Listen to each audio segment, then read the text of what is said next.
তুমি কি করছো?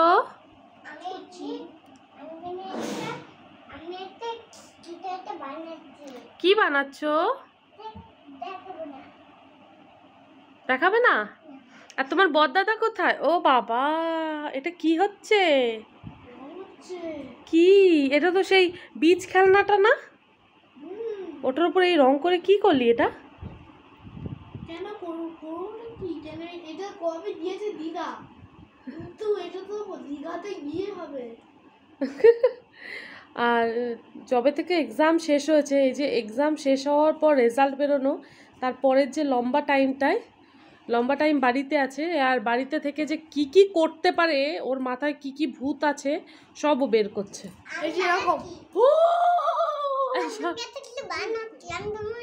তুমি কি বানাচ্ছো? কি বানাচ্ছো? এর উপরে একটা নাম লিখেছিস, কি নাম লিখেছিস বোঝা যাচ্ছে না তো। কি লিখেছিস? নামটাই লিখেছি কিন্তু কাজের। কি নাম? কেন?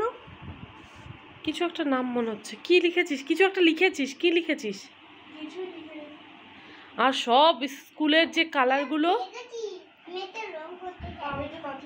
মানে এই ক্লাসে, যে ক্লাসটা চলে গেল, সেই ক্লাসে যে রঙগুলো লেগেছিল, সারা বছর ধরে অ্যাক্টিভিটি ক্রাফটের কাজ করেছিল, সেই সব রঙের কিছু কিছু অংশ বেঁচে আছে। কি বানাচ্ছো তুমি? তো কয়েকটা কালার বেঁচে যাওয়ায় সেই কালারগুলো দিয়ে এখন এই সব করছে, অকাজ করছে, অকাজ। হাট। আর ওই একজন ভদ্র মহিলা পড়তে বসেছিলেন, ইনি বই খাতা চাপা দিয়ে ঘুরে বেড়াচ্ছেন। তুমি কি করছো? তোমার ওই ব্যাগটার মধ্যে কি কি আছে মাম্মা?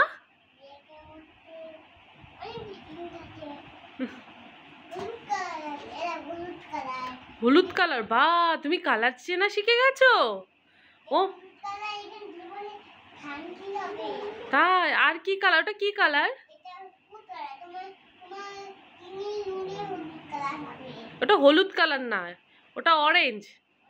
হ্যাঁ, আহি সবে সবে একটু একটু করে কালার চিনছে। আর এমনি ABCD আর 1 2 চিনে গেছে, লিখতে শেখেনি, একটা দুটো লেখা শিখেছে।